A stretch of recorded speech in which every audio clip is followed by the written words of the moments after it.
15.000 tahun setelah pembangunan koloni luar angkasa pertama, planet Kepler 452b, 1.400 tahun cahaya dari bumi lama. Halo para mahasiswa tahun pertama, kami senang menyambut kalian di Universitas Intergalaksi. Luar angkasa tak berujung kini menjadi rumah bagi kita, manusia. Tapi ribuan tahun lalu, manusia hanya hidup di satu planet yang kini kita sebut Bumi Lama. Yap, kenyataan ini memang sulit dimengerti sekarang. Saat ini, Bumi Lama menjadi cagar alam raksasa.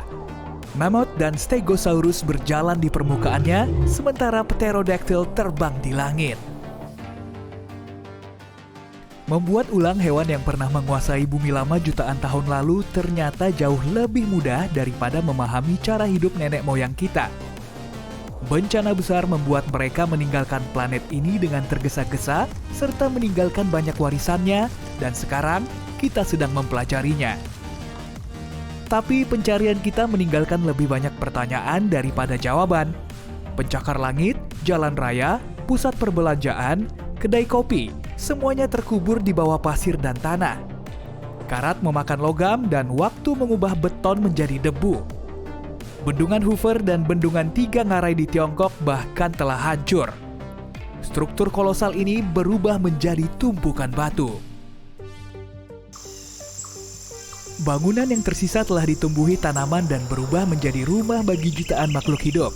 Tapi ada kabar baik, wajah yang diukir ke Gunung Rushmore masih terlihat. Ini adalah gunung granit jenis bebatuan yang paling keras di Bumi Lama.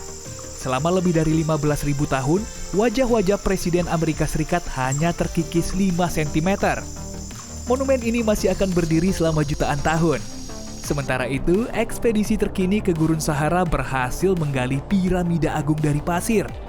Sekarang, setiap turis dapat membeli tiket dan melihat keajaiban dunia yang bahkan dianggap sangat tua oleh para penduduk Bumi Lama dulu. Anehnya, reruntuhan dan dinding-dinding istana abad pertengahan yang runtuh di Eropa masih bertahan. Semua ini dibangun dari bebatuan besar dan tanpa tambahan logam yang dapat memuai dan menghancurkan bebatuan saat berkarat. Nenek moyang kita meninggalkan bertumpuk-tumpuk sampah, botol kosong, kemasan plastik, pembungkus. Semua ini membantu para ilmuwan menciptakan kembali pola konsumsi orang-orang di masa lalu. Berkat ini, kita tahu bahwa pada tahun 2000-an, hampir 8 miliar orang sering makan keripik, coklat, dan pizza. Mereka juga jarang minum air putih dan lebih menyukai kopi. 60% penduduk Bumi Lama hidup dalam internet selama 7 jam sehari. 2 miliar situs web bekerja non-stop. Awalnya, informasi disimpan di dalam hard disk, USB drive, dan CD. Tapi penyimpanan semacam ini ditinggalkan setelah beberapa tahun. Cloud mengambil tempat mereka. Cloud adalah tempat penyimpanan daring dengan server yang terhubung ke jaringan global. Cloud mencatat seluruh hidup peradaban di bumi dan menyimpannya di pusat data. Di luar angkasa, internet bumi tidak bekerja dengan baik. Ternyata, jarak yang sangat jauh dan kurangnya pengetahuan teknis sangat menghambat kita. Bayangkan jika warga Pluto ingin mengetahui perbedaan antara pizza margherita dan calzone. Mereka harus mengklik tautan dan menunggu beberapa jam agar terbuka.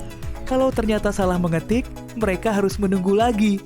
Tiap koloni membuat internetnya sendiri dengan mengirimkan satelit untuk mengorbit planet masing-masing. Butuh waktu untuk menghubungkan ribuan koloni ke web intergalaksi yang kini kita kenal sebagai Uninet. Ketika bencana alam melanda, orang-orang harus menyelamatkan diri, meninggalkan planet yang terpaksa menerima takdirnya. Listrik padam, tak ada yang mengelola server maupun pusat data, dan banyak informasi tentang peradaban mereka hilang. Kita telah menjelajah jauh ke dalam Bumi Lama dan menemukan banyak artefak yang menarik. Para mahasiswa, saya mau mengundang kalian melihat hal-hal menakjubkan ini. Warga bumi menyebutnya kamera. Mereka mengambil foto makanan, kegiatan lari pagi, dan sepatu baru menggunakan kamera. Namun ada satu hal yang dapat dipahami oleh para ilmuwan kita. Orang-orang kuno ini biasa berkomunikasi dengan bantuan kamera juga. Salah satu misteri utama masa lalu adalah alat makan beragam ukuran. Para arkeolog menemukan alat makan ini di hampir setiap rumah. Banyak nama tertulis di sana. Guguk, koko, Milo, dan kacang misalnya. Kita tahu ini adalah barang tempat anjing dan kucing makan, tapi kita belum paham kenapa mereka sangat memanjakan hewan sampai seperti ini. Misalnya, baru-baru ini arkeolog menggali salon kecantikan untuk pudel di San Francisco. Saya juga menyayangi naga saya dari hutan Gliese 832C, tapi saya tidak mengurus bulu dan merawat kukunya. Dan ini dia artefak favorit saya, buku. Di seluruh alam semesta, artefak ini yang paling berharga. Saya hanya punya satu sampel dalam koleksi barang antik saya. Ini adalah antologi resep memasak. Dan harganya mahal sekali. Reruntuhan museum adalah harta karun bagi para arkeolog dan umat manusia baru. Bangunan-bangunan ini sudah runtuh sejak lama dan kini terlihat seperti perbukitan biasa yang ditumbuhi pepohonan dan rerumputan. Museum ibarat mutiara di laut, semua tergeletak di dasar dan menunggu dipanen dari cangkangnya. Dan terkadang para arkeolog berhasil melakukannya. Buku, lukisan, dokumen, dan pakaian sebagian besar telah berubah menjadi debu. Tapi kita dapat menikmati keindahan patung-patung yang diukir dari marmer oleh para seniman Yunani dan Romawi kuno. Di dinding gua seluruh dunia ada gambar binatang dan cap tangan manusia mula-mula. Mereka tidak tahu cara membaca, mengendarai mobil, atau menerbangkan pesawat luar angkasa. Tapi lukisan mereka masih bertahan. Sangat luar biasa. Selama ribuan tahun, waktu telah melahap bendungan besar serta perkotaan dengan gedung pencakar langit dan jembatannya. Namun, telapak tangan manusia kuno masih menghiasi dinding gua yang dingin dan kasar. Arkeologi luar angkasa menjadi makin populer. Ribuan ton puing-puing antariksa terbang di sekitar bumi lama. Sensasi yang paling besar adalah penemuan probe Voyager 1. Warga bumi lama mengirimnya ke luar angkasa pada tahap awal pengembangannya. Saya melihat kalian tersenyum remeh. Saat ini, perangkat serupa bisa dirakit oleh mahasiswa tahun pertama dari suku cadang di garasi orang tua mereka. Tapi teman-teman, jangan tertawakan nenek moyang kita. Mereka sudah berusaha sebaik mungkin. Voyager bukanlah satelit sederhana. Perangkat ini dapat dibandingkan dengan surat botol yang dilemparkan ke laut. Dan lautan kosmik itu jutaan kali lebih besar dibanding Samudra Pasifik bumi lama. Para insinyur masa lalu meninggalkan banyak kapsul waktu berisi pesan. Isinya beragam, mulai dari foto-foto orang dan keadaan planet ini dulu, serta informasi ilmiah tentang bumi lama. Rekaman musik berdurasi 90 menit juga lumayan diminati. Ini adalah hadiah dari leluhur kita untuk kita, warga antariksa. Sinyal radio yang dikirimkan umat manusia keluar angkasa juga selamat. Kami telah melacaknya. Siaran radio, percakapan telepon, sampai tangga lagu melanjutkan perjalanan mereka menembus luar angkasa. Jutaan tahun kemudian sinyal ini akan melemah dan hanya meninggalkan gema elektronik. Pada tahun 2020 ada 1,4 miliar mobil di bumi lama. Banyak sekali, tapi mobil-mobil ini bergerak di sepanjang jalan beraspal dan menggunakan ban karet, bukan melayang di udara. Saat manusia terbang keluar angkasa, mereka meninggalkan semua kendaraan ini di bumi lama. Dalam beberapa ratus tahun, mobil-mobil itu rusak dan berubah menjadi tumpukan logam, plastik, dan karet. Salah satu objek yang bertahan selama ribuan tahun adalah wahana penjelajah bulan. Tidak ada udara, air, ataupun gempa di bulan.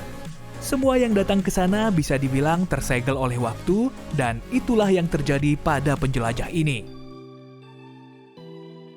Para arkeolog telah menemukan banyak pesawat luar angkasa lain yang berada di bulan. Alat-alat ini adalah artefak yang tak ternilai di Museum Teknologi Bumi Primitif. Di Kepulauan Svalbard di Samudra Arktika, para ilmuwan menggali Global Seed Vault. Warga bumi lama membangunnya pada tahun 2008. Ini ide yang hebat. Silo besar ini berisi 4,5 juta sampel dari 500 benih. Miliaran benih telah membantu menyediakan bahan pangan bagi koloni. Sekarang kalian bisa makan popcorn dan hamburger dengan roti asli berkat benih-benih ini. Selama ribuan tahun, benih disimpan tanpa campur tangan manusia. Ini bukan keajaiban, melainkan perhitungan ilmiah yang akurat. Gudang benih ini dibangun di bawah tanah pada kedalaman 120 meter. Gempa bumi atau banjir tidak menyentuhnya, dan tanah beku abadi memberikan suhu yang optimal agar benih-benih ini bertahan. Sebagian besar logam ditambang dari bijih. Bijih logam ini tidak mengandung logam murni, melainkan hanya senyawa kimianya. Untuk mendapatkan besi murni, bijih ini harus dilebur terlebih dulu. Tapi ada masalah. Logam dari bijih beroksidasi saat bersentuhan dengan air atau oksigen. Sederhananya, logam berkarat. Inilah penyebab logam kembali ke keadaan bijih alaminya. Oleh karena itu, paku, pagar logam, jembatan, dan rumah-rumah berkarat dan roboh. Tapi ini tidak terjadi pada emas, perak, dan platinum. Semua objek yang terbuat dari logam ini abadi dan takkan kehilangan bentuknya. Tentu saja jika cincin dan liontin ini tidak terpukul oleh palu. Selama penggalian, arkeolog menemukan ribuan perhiasan. Warga bumi senang memakainya di tubuh mereka. Mahkota, kalung mewah, cincin kawin, semua perhiasan ini kini menjadi sejarah yang disimpan di Museum Galaksi.